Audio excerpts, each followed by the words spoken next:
One of the most important things is we destroy food self-sufficiency. Okay, and the World Bank continued it. They forced most countries to eliminate all food subsidies and food support.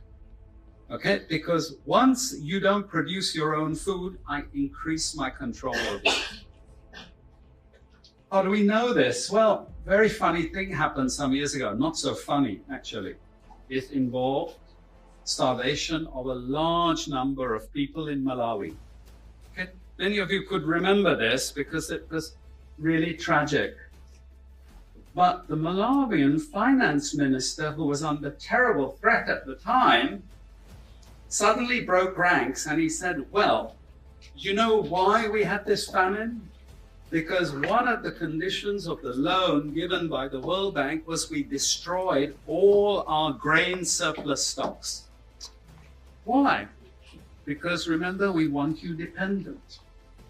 1970s, the US Senate, the US Congress said, we will not allow Latin America to produce their own food. We will start a strategy involving the IMF and the World Bank to destroy food self-sufficiency of Latin America. Then they will indeed be our true backyard. And that's exactly what they've done. Look at all the Latin American countries. Look at them. They used to be food self-sufficient, but they're no longer food self-sufficient. Now here comes the kicker. This is the beautiful part of it. I congratulate them. You know, I admire them because they do it so well. Okay, I know it sounds really perverse, but we have now in the WTO something called the Agreement on Agriculture.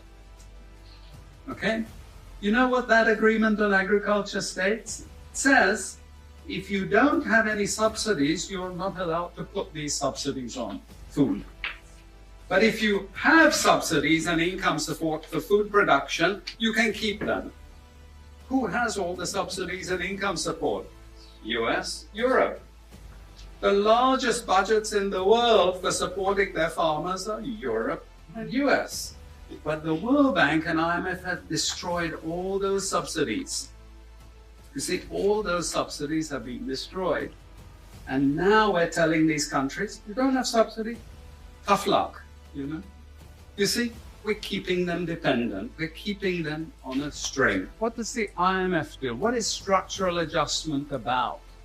It's about making sure countries keep producing what we want them to produce. We make sure they have recurrent balance of payments problems. You notice these countries never get out of balance of payments problems. You notice that? Whereas countries that never took IMF support are always out of balance of payments problems. But the countries that are continuously getting advice and support by the IMF, they're always in balance of payments problems. Why? Because that's the way we keep our stranglehold on them. This is the crucial thing. We cannot allow them to produce manufactures. It's not difficult. Trust me, it's not difficult. We need nationalist governments. We need them committed to industrialization, and it won't take them a decade to move out from where they are. This is the fundamental point. It's not difficult. But this next round of the WTO is designed to block that.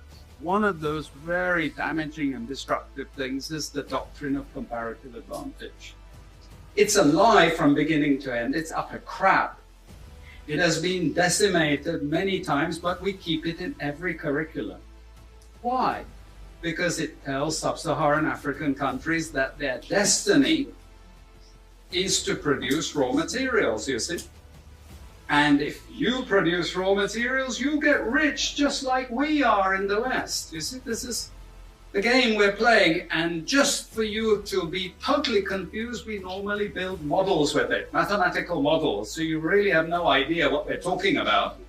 But it seems all very scientific. Then we have the modern version of this is because it's all a failure. We know it's a failure.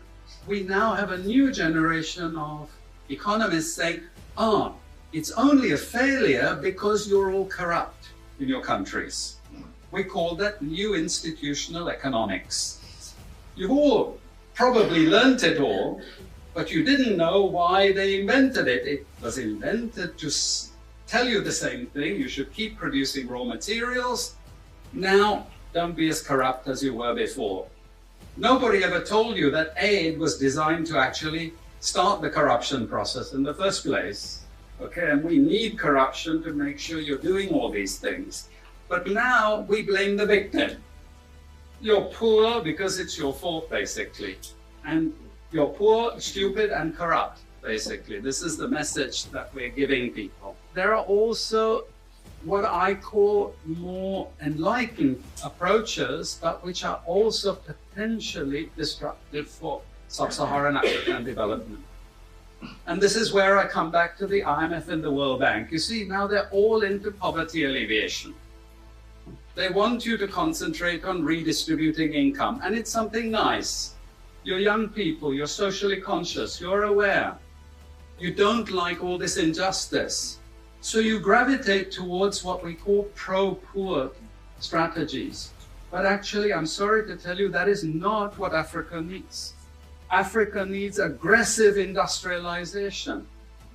When China was a communist country and we had equal distribution, who feared China?